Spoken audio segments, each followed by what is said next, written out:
Good morning all. आपण आज पुन्हा सेल्स आणि डिस्ट्रीब्युशन मॅनेजमेंट यामध्ये सेकंड हे सुरू केलं लेक्चर. त्यामध्ये सेकंडली आपण बघणार आहोत सेल्स मॅनेजमेंट पर्यंत आलं. क्वालिटी ऑफ सेल्स मॅनेजर हा आपण पार्ट बघितलाय. तर यामध्ये आपल्याला लक्षात येईल बघा की डेफिनेशन दिलेली आहे. सेल्स मॅनेजमेंट म्हणजे काय, आपण सुरुवात तिथून करूया. कारण आपण मॅनेजमेंट मध्ये सेल्स आणि डिस्ट्रीब्युशन मध्ये सुरुवातीला आपण सेल्स बघितला. आता सेलिंग नंतर सेल्स मॅनेजमेंट कसं करायचं, सेल्स मॅनेजरचा रोल काय आहे, त्याच्या क्वालिटीज काय आहेत, हे सगळं आपलं पाहून झालंय. आता यामध्ये sales management means the planning, direction and control of personal selling including recruiting, selecting, equipping and assigning, routing, supervising, paying. आता इथे बरेचशे गोष्टी मॅनेज काय करायचं, मॅनेजमेंट म्हणजे नक्की आपल्याला काय करायचं आहे. तर यामध्ये बघा, जसं आता सुरुवातीपासून बघूया आपण. प्लॅनिंग करावं लागेल. मला जर सेलिंग करायचं तर मी प्लॅन करेल. प्लॅन तयार केला जाईल कुठल्या रिजन मध्ये, पर्टिक्युलर प्लेसला. जैसे कि हम लोग सोचते हैं ना कि ये मार्केट प्लेस सही है मेरे प्रोडक्ट के लिए, तो वो मार्केट प्लेस मैंने चूज करी.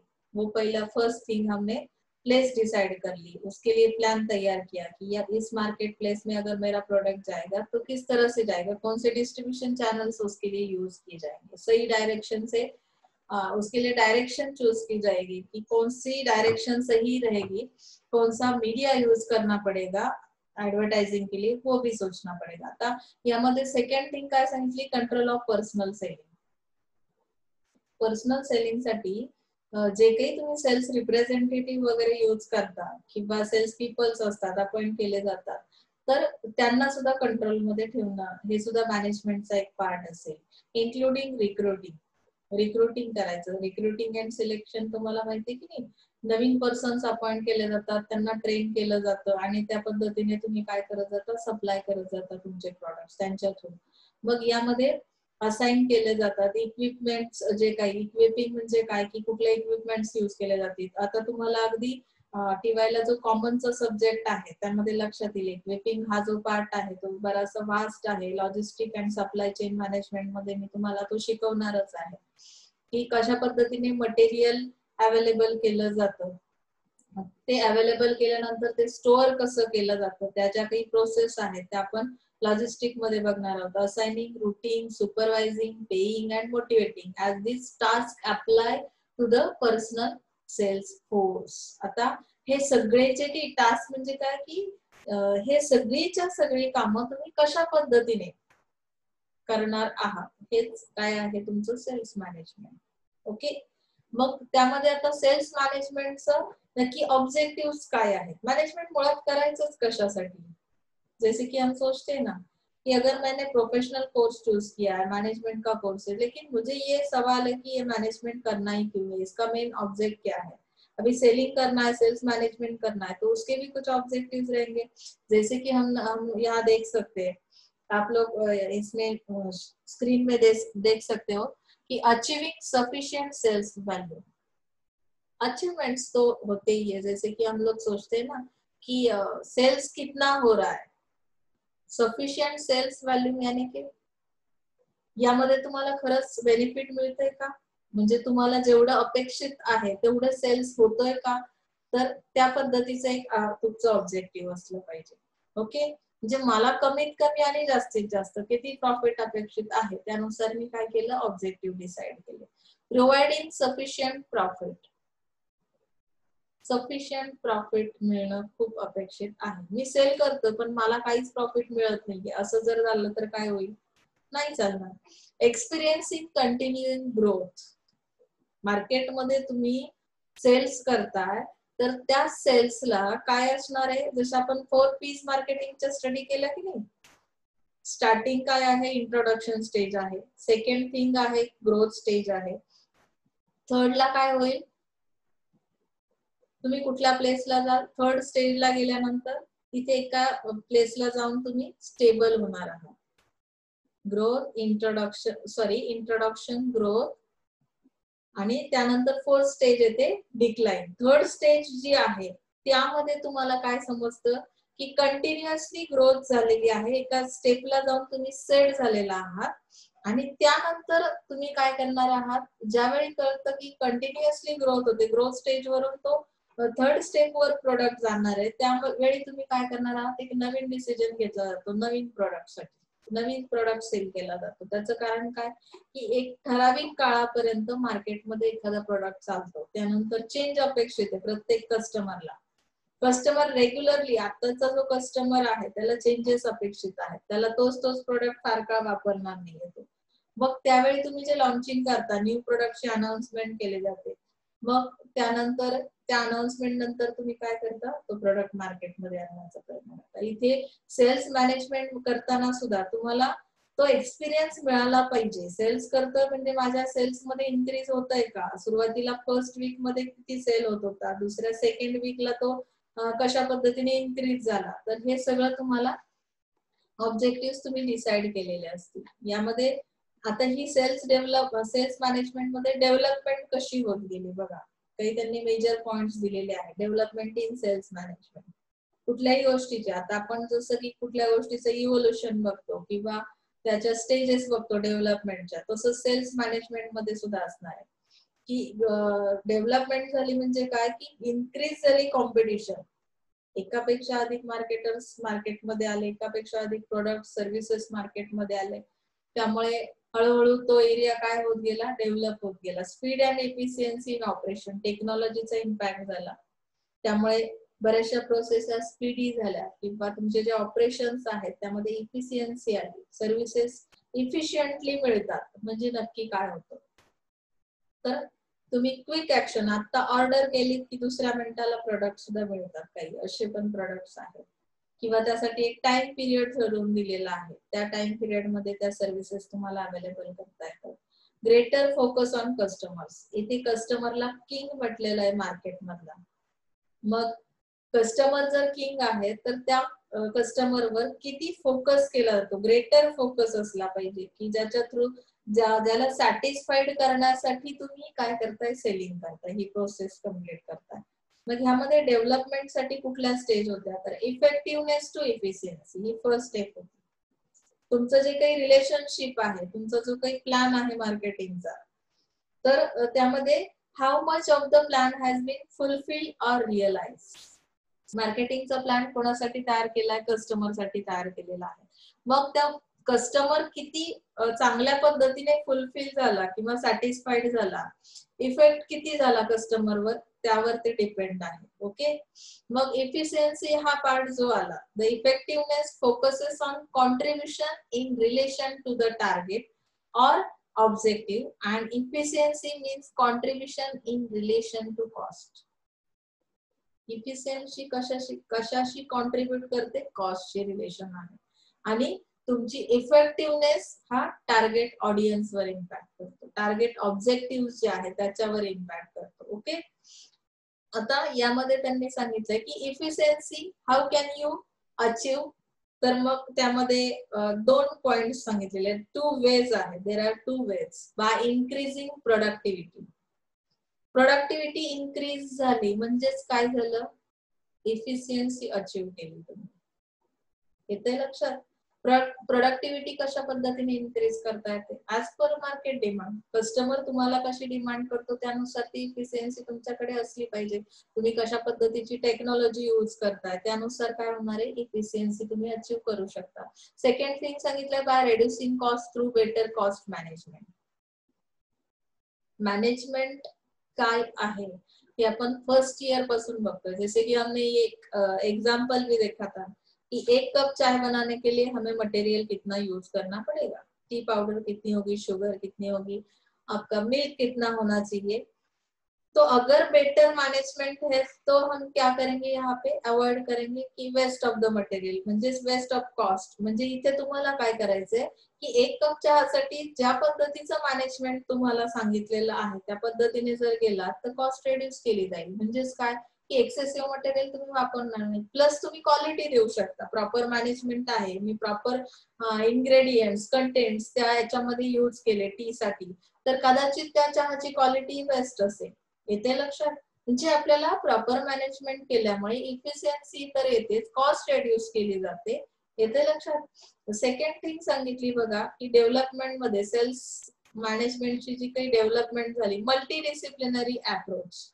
आता हा जो अप्रोच असणार आहे यामध्ये तुम्हाला एक गोष्ट शिकायला मिळेल बघा की यांनी कंपनीज ज्या आहेत त्यांनी कशावर फोकस केलाय. Due to the focus of companies on increasing efficiency they are adopting multidisciplinary approach. तुमचा अप्रोच कसा आहे?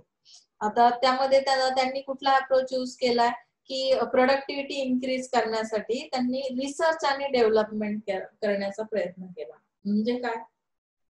रिसर्चच्या थ्रू तुम्ही काय केलेलं आहे? डेव्हलपमेंट आणण्याचा प्रयत्न केला. रिसर्च, मार्केट रिसर्च आपण शिकलो की नाही? मग मार्केट रिसर्च मध्ये काय केलं आपण? कस्टमरचा रिसर्च केला, त्या मार्केट प्लेसचा रिसर्च केला, तिथल्या एन्व्हायरमेंटचा स्टडी केला, तिथल्या क्लायमेटचा स्टडी केला, तिथल्या डिमांड्स कशा आहेत त्याचा स्टडी केला आणि मग त्या पद्धतीने आपल्या सेल्स मॅनेजमेंट मध्ये आपण डेव्हलपमेंट करत गेलो. ओके. सेकंड, मल्टीडिसिप्लिनरी अप्रोच मध्ये सेकंड फॅक्टर कुठला आहे किंवा फंक्शन कुठला येतं? तर प्रोक्युरमेंट आहे. कशा पद्धतीने परचेसिंग होतं इथे, येते लक्षात? थर्ड थिंग आहे प्रोडक्शन प्रोसेस. प्रोडक्शनची प्रोसेस कशी आहे ऍक्च्युअली, म्हणजे प्रोडक्शन प्रोसेस मध्ये जर गडबड असेल, डिफॉल्टच सगळे प्रोडक्ट्स बाहेर पडत असतील तर कस्टमर डिमांड करेल का? लाईक करेल का? तर किंवा तुमचं सेल्स इन्क्रीज होईल का? कंटिन्युअसली ग्रोथ स्टेजला असेल का? असणार नाही. मग यामध्ये प्रोडक्शन प्रोसेस मध्ये तुम्ही काय केली? इम्प्रूव्हमेंट करत गेलात. फोर्थ फंक्शनिंग आया उसमें क्वालिटी कंट्रोल और मैनेजमेंट. मैनेजमेंट तो करना है लेकिन क्वालिटी कंट्रोल भी तो करना जरूरी है. क्वालिटीच नसेल तुमच्या प्रोडक्ट्स मध्ये, सर्व्हिसेस मध्ये, तर त्यासाठी कोणी डिमांडच करणार नाहीये. म्हणजे तुमचा अप्रोच कसा केला तुम्ही? थोडासा व्हास्ट एरिया तुम्ही घेतला की ज्याच्यामुळे तुम्हाला एक्झॅक्टली मार्केटची डिमांड समजली आणि त्या पद्धतीने तुम्ही काय केली? डेव्हलपमेंट सुरुवात केली डेव्हलपमेंटला. थर्ड थिंग सांगितली की इंटरनल मार्केटिंग. आता इंटरनल मार्केटिंग कशासाठी केलं जातं? त्यामध्ये काय दिलंय बघा. Internal marketing is becoming necessary and widely practice in many companies. According to Philip Kotler, there are 3 roles of successful marketing in relation to the customer. आता इंटरनल, एक्सटर्नल आणि इंटरॅक्टिव्ह अशा 3 टाईपचं मार्केटिंग आपण बघणार आहोत. इंटरनल मार्केटिंग कशाशी relate करते? It relates to the marketing selling departments, interactions with the employees. त्या डिपार्टमेंटचं एम्प्लॉईजशी कशा पद्धतीने इंटरॅक्शन आहे, त्याचं मेन बेसिक रिझन काय असेल? आपण इंटरनल एन्व्हायरमेंट मध्ये बघतो जनरली की इंटरनल मध्ये काय येतो की तुमचा एम्प्लॉय हा सगळ्यात पहिला पार्ट येतो. तो जर सॅटिस्फाईड असेल तर कदाचित काय होणार आहे, तो मार्केटला सुद्धा तुमच्या सर्व्हिसेस प्रॉपरली प्रोव्हाइड करेल, सेल्स प्रॉपर करेल. त्यामुळे तुम्ही कंटिन्युअसली त्यामध्ये डेव्हलपमेंट करू शकता, इन्क्रीज करू शकता असेल. मग एम्प्लॉयशी तुमचं त्या डिपार्टमेंटचं रिलेशन कसं आहे, that is called internal marketing. First आपल्याला ते डेव्हलप करावं लागेल. सेकंड थिंग आहे एक्सटर्नल मार्केटिंग. एक्सटर्नल मार्केटिंग मध्ये काय येतं? It relates to the marketing selling department interaction with the customer, inducing customers to buy making attractive offers. डिपार्टमेंटला, sales department जे आहे, मार्केटिंग डिपार्टमेंट जे आहे, त्याला जर कस्टमर सोबत रिलेशन मेंटेन करायचं असेल तर काय करावं लागेल? काहीतरी स्ट्रॅटेजी असेल की नाही? काही अट्रॅक्टिव्ह ऑफर्स प्रोव्हाइड कराव्या लागतील, जेणेकरून काय होईल की तुमचं एक रिलेशन तयार होईल. लक्षात येत आहे? इंडिव्हिज्युअल एक्झाम्पल घेऊया. तुमचं पर्सनल रिलेशन्स, तुम्ही जे काही फॅमिली रिलेशन असतील, प्रोफेशनल रिलेशन्स असतील, ते डेव्हलप करण्यासाठी काहीतरी एफर्ट्स घेता की नाही? कसे ठेवले जातात ते रिलेशन? आता तुमचं एखादं फ्रेंडशिप आहे, हा एक रिलेशन आहे, ते मेंटेन ठेवायचे तुम्हाला. त्यामध्ये एक रिलेशन कायमस्वरूपी ठेवायचं असेल तर मोस्ट ऑफ द टाइम आपण बर्थडेज वगैरे लक्षात ठेवतो. त्या बर्थडे वेळी त्यांना विश करणं, त्यांना काही भेटवस्तू देणं, गिफ्ट प्रोव्हाइड करणं. तर हे सगळं काय आहे की आपण रिलेशन तयार करतो. सेम ॲज इट इज इथे त्या डिपार्टमेंटला कस्टमरशी रिलेशन मेंटेन करताना काय करावं लागेल? इंटरॅक्शन करताना. इंटरॅक्शन असंच होणार नाहीये, मग तिथे तुम्हाला काही अट्रॅक्टिव्ह ऑफर्स प्रोव्हाइड करावे लागतील. थर्ड थिंग सांगितली इंटरॅक्टिव्ह मार्केटिंग. इंटरॅक्टिव्ह मार्केटिंग मध्ये काय येतं, it relates to the employees interaction with the customers and building relationships with them. म्हणजे तुम्हाला काय करायचंय की फर्स्ट थिंग झाली तुमचं डिपार्टमेंट आणि employee, that is internal marketing. Second thing झाली तुमचं डिपार्टमेंट आणि customer interaction, that is called external marketing. And third thing is interactive marketing. third thing मध्ये काय येतं की तुमचा ऍक्च्युअल एम्प्लॉई जो सेल्स करणारा आहे तो एम्प्लॉई आणि तुमचं कस्टमर यांच्यामध्ये एक रिलेशनशिप तयार करणं. Okay, is that clear? मग डेव्हलपमेंट स्टेजला तुम्हाला सांगितलंय त्यांनी, for the success of external marketing both internal and interactive marketing have to play their role. However, internal marketing has a more critical role. Companies have started realizing that though marketing or sales may be the final contact point with the customer, but the rest of the organization has to play their complementary roles to achieve the sales target. Okay, is that clear? Next, fourth factor is increasing use of internet. आता development करायची तर आपल्याला technology apply करावी लागेल. Technology apply करायची म्हणजे काय की इंटरनेटचा यूज तुम्ही वाढवला, सेलिंग ऑन द इंटरनेट और ई कॉमर्स. ई कॉमर्स त्यामध्ये आलं. ई कॉमर्स मध्ये जनरली तुम्ही काय केलं, सर्व्हिस देणं सुरू केलं किंवा त्या पद्धतीने कम्युनिकेशन इंटरॅक्शन सुरू झालं. सेकंड थिंग आहे इंफॉर्मेशन मॅनेजमेंटचा त्यामध्ये समावेश केला गेला. तो इसमें क्या होता है, एमआई सिस्टम क्या काम करती है, उन्होंने देखा आप देख सकते हैं both user speed in operation and faster reach to the customer. तुम्हाला कस्टमर पर्यंत पोहोचायचं असेल तर ही एमआय सिस्टम फार हेल्प करते. MIS is a concern with collecting, storing, analyzing, disseminating the information to required destination in connection to the sales. म्हणजे काय की ऑल टाइप ऑफ, म्हणजे तुम्हाला इथे फक्त कलेक्शनच करायला मिळत नाही कस्टमरचा डेटा, तर तो स्टोअर कसा करायचा, त्याचं अनालिसिस कसं केलं जाईल, त्या पद्धतीने तुमच्या ज्या रिक्वायरमेंट्स आहेत कस्टमरच्या तर त्या कशा कम्प्लीट केल्या जातील सेल्सच्या थ्रू. तर ह्या पद्धतीने ही एमआय सिस्टीम तुम्हाला काय करते, हेल्प करते. म्हणजे इथेच काय झालं, डेव्हलपमेंट करायची सेल्स मध्ये म्हणजे तुम्ही इंटरनेटचा वापर सुरू केला. ओके, थर्ड थिंग सांगितली customer relationship management, that is called CRM. CRM is truly customer centric approach. कस्टमरच मेन आहे ते, त्याच्यासोबत तुम्ही कसं रिलेशन मेंटेन केलंय त्यासाठी काही मॅनर्स दिलेत बघा. The manner in which the companies have been handling the customer has change over time with increase in competition and knowledge of the market. तुम्हाला कंपनी ऍज अ कंपनी म्हणून कशा पद्धतीने कस्टमरला फेस करायचं आहे, तर मार्केटमध्ये कॉम्पिटिशन खूप आहे, तुम्ही एकटेच असणार नाही आहात. मग अशा केसमध्ये तो कस्टमर डायव्हर्ट पण होऊ शकतो. तर तुम्हाला मार्केटची कॉम्पिटिशन लक्षात घेऊन मार्केटचं नॉलेज तुम्हाला असलं पाहिजे, त्या पद्धतीने तुम्हाला ती रिलेशनशिप मेंटेन करायची आहे कस्टमर सोबत. The prime goal of every company is customer loyalty and they all try to achieve. Okay, म्हणजे इथे हा पार्ट झाला. म्हणजे यामध्ये त्यांनी एक गोष्ट सांगितली की हे रिलेशनशिप तयार करताना you have to build mutually satisfying relations. Mutual understanding असणं खूप गरजेचं आहे. की मार्केटर ऍज अ मार्केटर म्हणून जर तुम्ही एखादी ऑफर दिली किंवा एखादी नवीन अट्रॅक्शन साठी काही ऍडव्हर्टायझिंग केल्या तर तुमचा कस्टमर त्याकडे कशा पद्धतीने बघतो, त्याचा अप्रोच कसा आहे, तर तो पॉझिटिव्ह असला पाहिजे. तर यासाठी हे सीआरएम खूप इम्पॉर्टंट असेल. प्रोफेशनलिझम इन सेलिंग, बऱ्याचदा आपण क्लासमध्ये सुद्धा हे डिस्कस करतो की तुम्ही प्रोफेशनल कोर्स मध्ये आहात, प्रोफेशनलिझम हे तुमच्या कॅरेक्टर मध्ये दिसलं पाहिजे. Same as it is selling करताना सुद्धा प्रोफेशनलिझम यूज केलं पाहिजे. आता मेन प्रश्न येतो, बऱ्याच लोकांना अजूनही प्रोफेशनलिझम समजत नाही. प्रोफेशनलिझम म्हणजे काय की ऍज अ स्टुडंट तुमच्या रोल्स, तुमच्या रिस्पॉन्सिबिलिटीज तुम्हाला माहिती असणं आणि त्या पद्धतीने तुम्ही बिहेव करणं. ओके, आता रूल्स आणि रेग्युलेशन्स कुठून येतात, तर तुम्ही ज्या स्कूल कॉलेजमध्ये शिकता ऍज अ स्टुडंट म्हणून, तर किंवा तुम्ही ज्या विद्यापीठाचे स्टुडंट आहात त्या विद्यापीठाने काही रूल्स बनवलेले आहेत, एज्युकेशन सिस्टीमने काही रूल्स बनवले, त्या पद्धतीने तुम्ही ते फॉलो करणं गरजेचं आहे. That is called professionalism. Selling मध्ये जे प्रोफेशनलिझम येतं त्यामध्ये ट्रॅडिशनल सेलिंग बघा, ट्रॅडिशनल सेलिंग हा जो प्रकार होता त्यावेळी कशा पद्धतीने सेलिंग केलं जात होतं आणि आता जे काही तुम्ही प्रोफेशनलिझम आणलेला आहे त्यामध्ये, तर त्यानुसार कशा पद्धतीने सेलिंग होतं हा डिफरन्स इथे लक्षात येईल. There is a vast move from traditional selling to sophisticated approach due to competition and product alternatives and high demanding customers. In today's time, a successful salesperson uses a combination of product knowledge.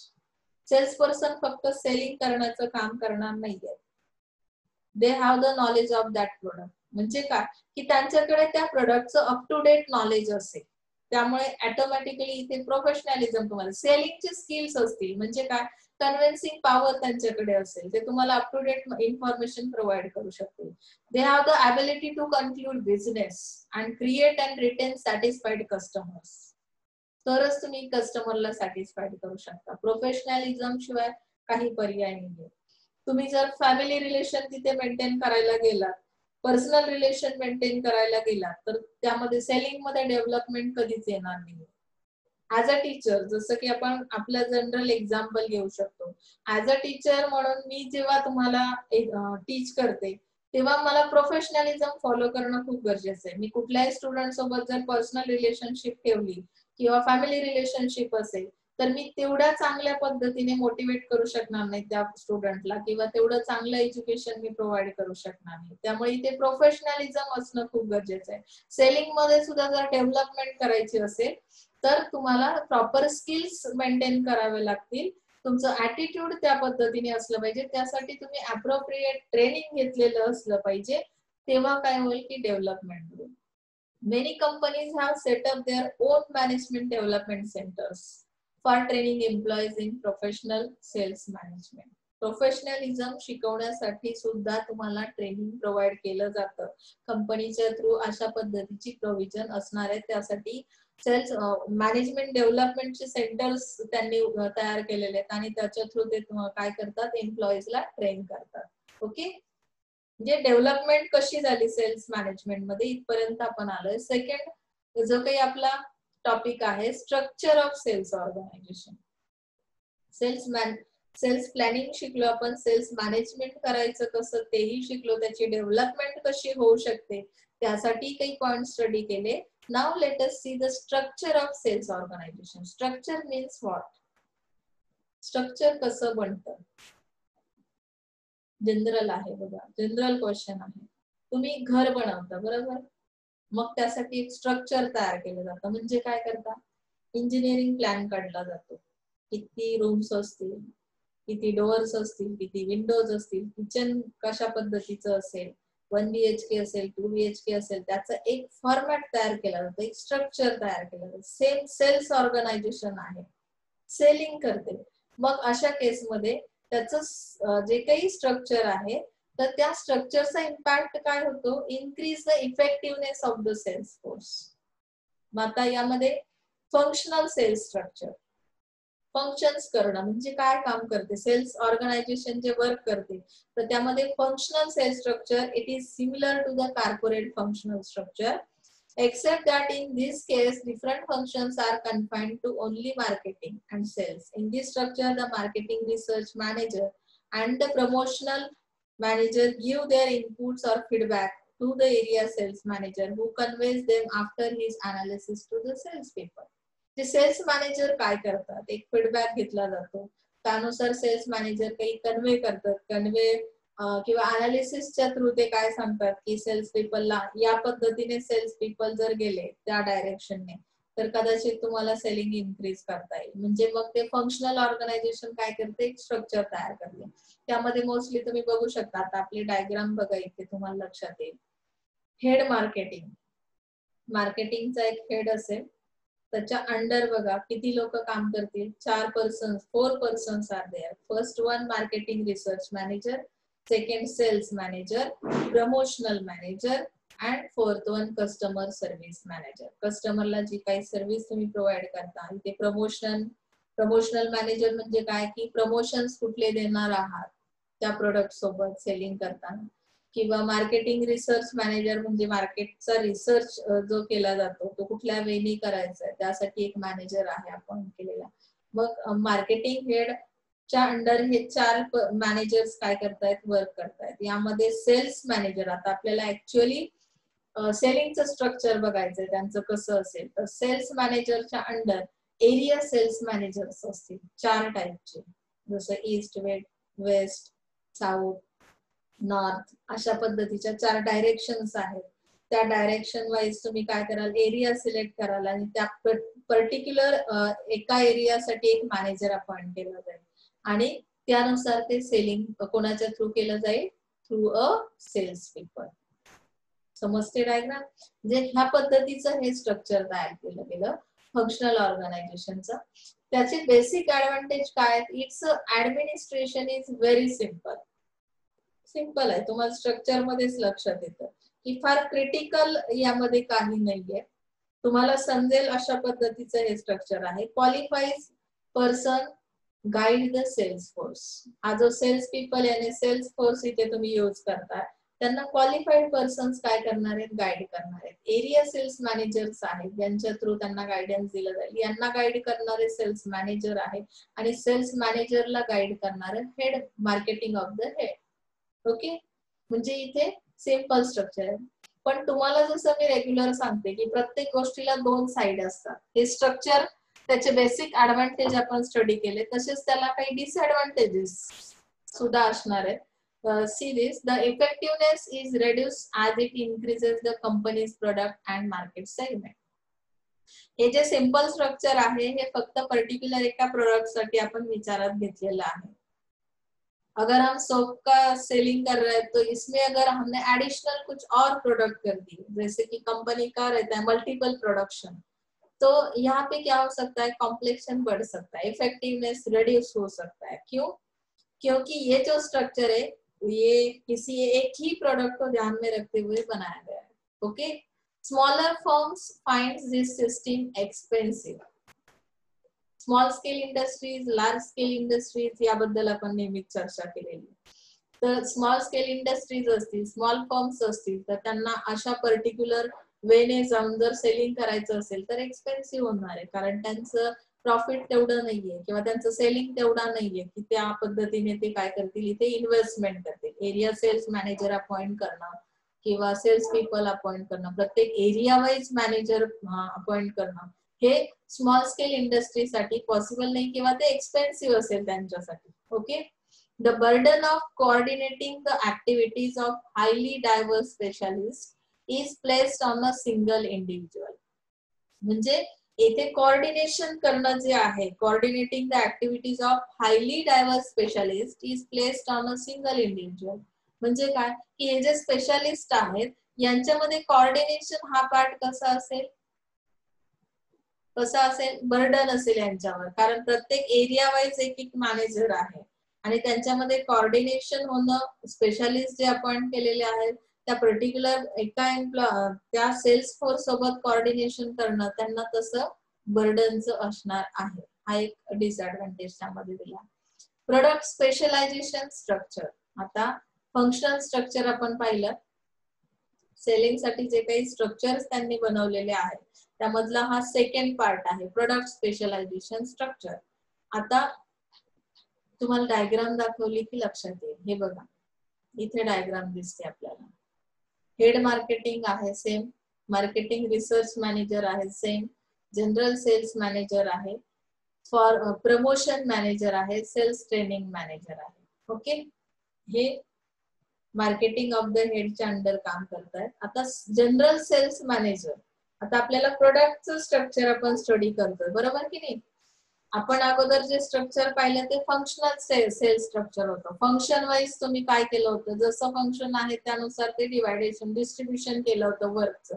आता इथे product specialisation structure मध्ये काय केलं त्यांनी की multiple production आहे. आपण जसं सांगितलं की पहिला जे स्ट्रक्चर आहे फंक्शनल स्ट्रक्चर तो कसा आहे की तिथे जर तुम्ही मल्टिपल प्रोडक्ट्स सेल करायला सुरुवात केली तर कदाचित कॉम्प्लेक्सिटी जास्त वाढू शकते. पण इथे तुम्ही ऍक्च्युअली प्रोडक्टचं जेव्हा स्ट्रक्चर बघताय तेव्हा प्रोडक्ट स्पेशलायझेशन स्ट्रक्चर मध्ये जनरल सेल्स मॅनेजर जो आहे, बघा ही डायग्राम, जनरल सेल्स मॅनेजरच्या under area sales manager product group A म्हणजे एका टाईपचं प्रोडक्ट, एका कॅटेगरीचं प्रोडक्ट जे आहे त्यासाठी एरिया सेल्स मॅनेजर 1 असणार आहे आणि प्रोडक्ट ग्रुप बी म्हणजे सेकंड टाईपचा जो काही सेकंड कॅटेगरीचा जो काही प्रोडक्ट तुमचा आहे त्यासाठी पुन्हा त्यांनी सेल्स पीपल सुद्धा त्याच पद्धतीने अपॉइंट केलेले असतील. म्हणजे 2 टाईपचे प्रोडक्ट्स आहेत, प्रोडक्ट ए, प्रोडक्ट बी आणि त्या पद्धतीने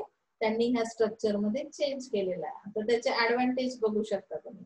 there is a specialised attention for each product from the sales person and territory managers.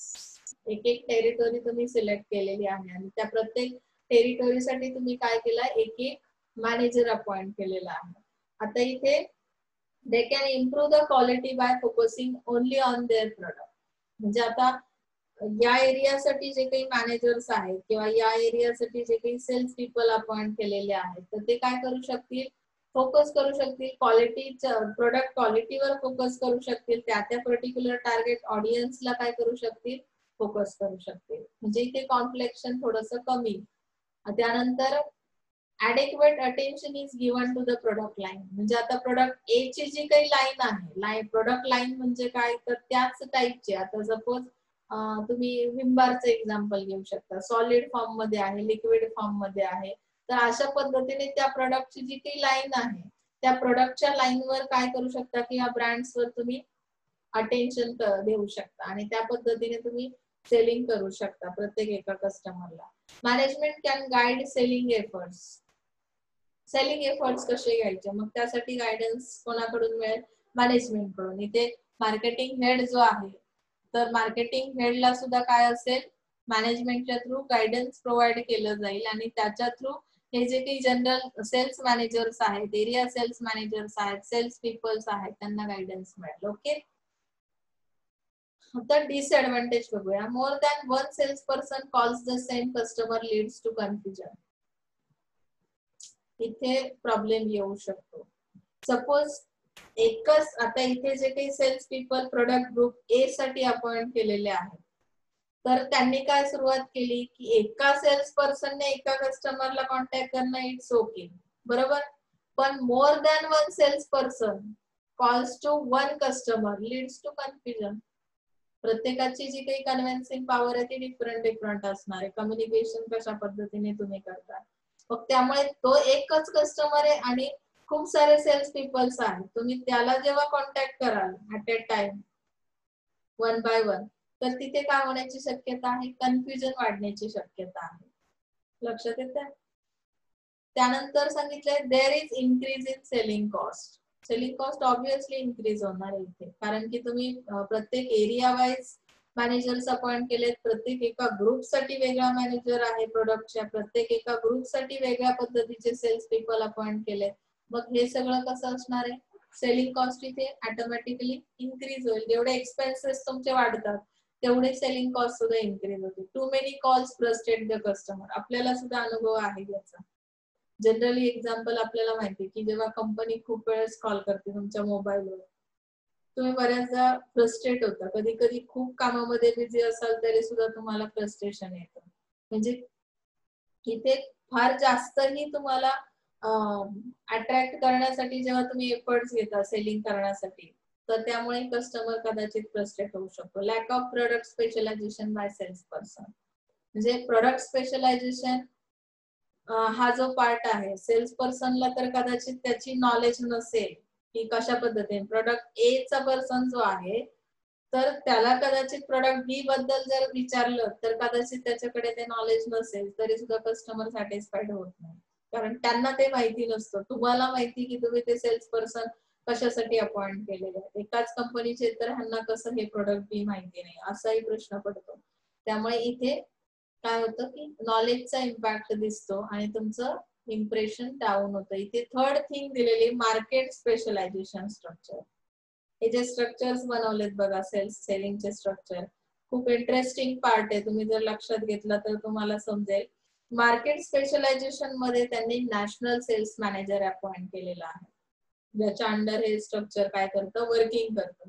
तर त्यामध्ये सेल्स मॅनेजर कमर्शियल, 2 टाईपचे सेल्स मॅनेजर अपॉइंट केले जातील, एक कमर्शियल लेवलचा एक गव्हर्नमेंट सेक्टरचा.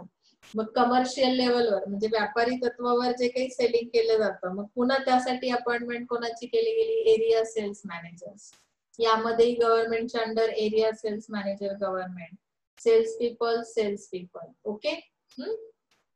आता इथे ऍडव्हान्टेजेस त्याचे काय दिलेले आहेत बघा. जर मार्केट स्पेशलायझेशन स्ट्रक्चर आपण बनवतोय तर sales and marketing efforts are organised to meet the needs of specific customer group. तुम्हाला काय करायचं इथे, जसं आपण सेगमेंटेशन मध्ये काय करतो की सिमिलर कॅरेक्टरिस्टिक, सिमिलर हे फीचर्स असणारे जे काही पर्सन्स आहेत सिमिलर बिहेवियरचे, तर त्यांना एका ग्रुपमध्ये टाकतो. सेम तसं आहे इथे की मार्केटिंग एफर्ट्स घेण्यासाठी ज्या काही नीड्स आहेत कस्टमरच्या, सिमिलर नीड्स असणारे जे पर्सन आहेत त्यांचा एक वेगळा ग्रुप तयार केला कमर्शियल बेसवर किंवा गव्हर्नमेंट बेसवर, आणि मग त्यानुसार तुम्ही काय केलं, एका पर्टिक्युलर पर्सनला त्या ग्रुपला कस्टमरच्या टार्गेट केलं. Management control can be strategically allocated to different markets. म्हणजे आता इथे काय झालं की स्ट्रॅटेजीज अप्लाय करता आल्या. कमर्शियल बेसवरच्या स्ट्रॅटेजीज कुठल्या असतील किंवा बाकी गव्हर्नमेंट लेवलच्या स्ट्रॅटेजीज कुठल्या असतील.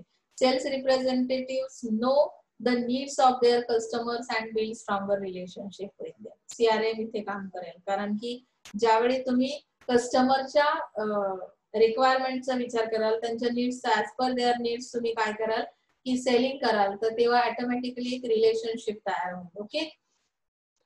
डिसएडव्हान्टेज मध्ये काय दिलं की there is duplication of territory coverage and high selling cost. Selling cost इथे इन्क्रीजच होणार आहे. तुमच्या लक्षात येईल की एवढा मोठा स्ट्रक्चर आहे हा.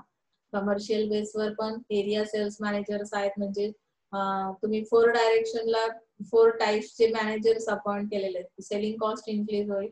आणि डुप्लिकेशन ऑफ टेरिटरी कव्हरेज म्हणजे काय की कदाचित एकाच टेरिटरी मध्ये जाऊन आता 4 टाइपचे जरी मॅनेजर्स असतील तर इथे डुप्लिकेशन होण्याचे चान्सेस खूप आहेत. इकडच्या एरिया मधला तिकडच्या एरियामध्येही जाऊ शकतो कदाचित. त्यासाठी एरिया डिफाईन करणं खूप गरजेचं आहे. आय थिंक इथे आपण आज थांबूया. 4th फॅक्टर जो आहे टेरिटरी बेस्ड स्ट्रक्चर, तो पुढच्या लेक्चरला कंटिन्यू करूया. काही डाउट्स असतील तर विचारायचे. Okay, thank you.